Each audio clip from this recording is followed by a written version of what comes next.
Oi galera, é a Vanessa Sferos e hoje nós vamos falar um pouquinho sobre figuras de linguagem. Bom, eu já recebi alguns comentários e alguns e-mails de leitores e de pessoas que estão aprendendo a escrever perguntando um pouco sobre isso. Eu não vou conseguir entrar em todas as figuras de linguagem, tem muita figura de linguagem. Então, aqui vai ser um breve resumo. Por favor, se vocês precisam de mais informação, vá direto aos professores de português.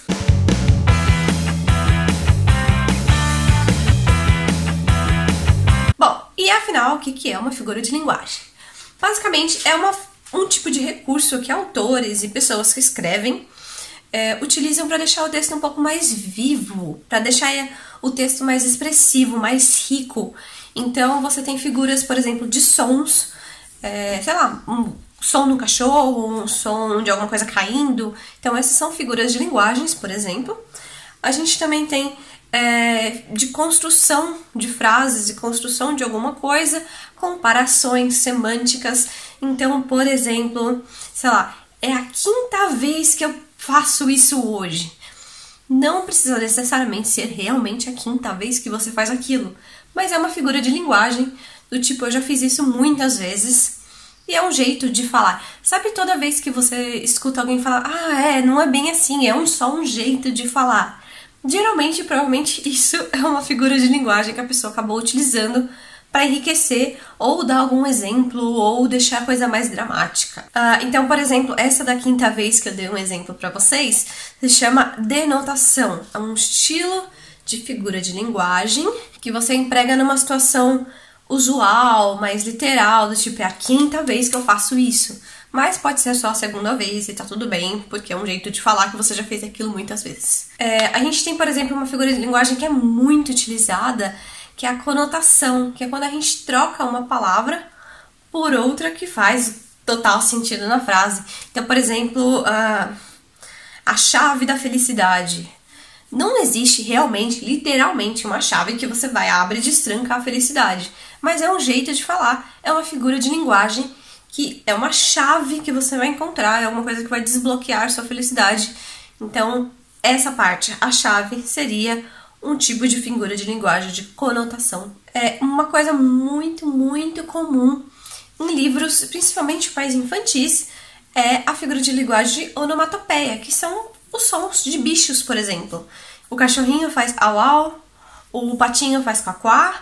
Então, esse tipo de quá-quá, blá-blá, esses sons que a gente, teoricamente, faz com a boca, ou que um bichinho faz, a gente tenta imitar ele escrito, também é um tipo de figura de linguagem extremamente utilizada para coisas mais infantis. A gente também tem, por exemplo, uma outra muito famosa, é o pleonasmo. Quem já nunca ouviu falar subir para cima, descer para baixo? Tudo isso é que você dá ênfase em alguma coisa, você coloca duas vezes aquela palavra, ou você coloca duas vezes o mesmo sentido para enfatizar que você quer fazer aquilo. Outro tipo de linguagem, por exemplo, que é muito frequente em livros é a anáfora. Basicamente quando você repete várias vezes a mesma palavra, aí de novo, para trazer uma sonoridade e uma ênfase naquilo. Então, por exemplo, tudo é calma, tudo é silêncio, tudo é sensatez, tudo é isso e tudo é aquilo. Você repetiu tudo, porque você quer trazer uma sonoridade àquele texto. Claro que a figura de linguagem mais conhecida, que todo mundo conhece, é a metáfora. O que é, afinal, uma metáfora? É quando você usa uma frase, alguma coisa que teria um sentido, só que você troca totalmente esse sentido e dá um novo sentido àquela frase. Meu pensamento é como um rio. Você sabe o que é um rio, você sabe o que é um pensamento, e não faz sentido nenhum o seu pensamento ser um rio, porque rio é água, flui, blá blá blá blá blá blá. Mas, você falando que o meu pensamento é como um rio, você quer dizer que ele flui muito rápido, que ele tem um sentido, que às vezes ele... Então ele segue o fluxo das coisas.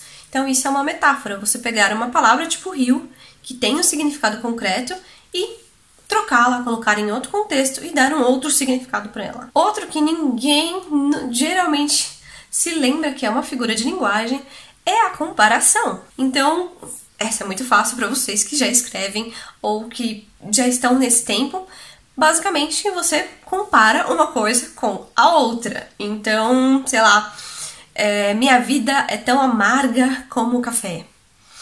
Então, você pegar café sem açúcar, ele é pouco amargo. E você compara isso falando que a sua vida é como aquele café. Então, isso é uma comparação e também é uma figura de linguagem. Outra figura de linguagem que é extremamente conhecida, que muita gente usa, principalmente pessoas para fazer o maior drama, é a hipérbole. Que é justamente você colocar aquela ênfase, aquela coisa exagerada, aquela ideia exagerada. Então, por exemplo, estou morrendo de sede. Você está morrendo de sede significa eu estou com sede, mas você quer enfatizar que aquilo, meu Deus do céu, eu estou realmente com sede. Então você fala, estou morrendo de sede. E a gente faz isso no dia a dia, gente, é normal. E claro que no texto também vai ser normal. Como eu disse no começo do vídeo, não vai ser possível falar sobre todas, existem muitas figuras de linguagem, mais de 20.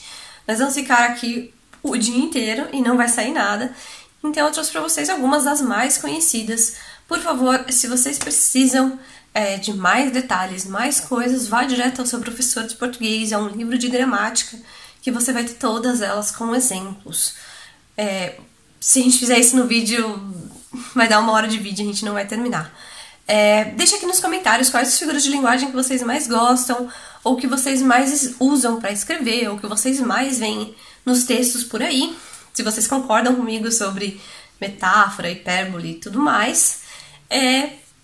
Dê um curtir nesse vídeo se você gostou dessa explicação. E eu te vejo no próximo vídeo. Tchau, tchau!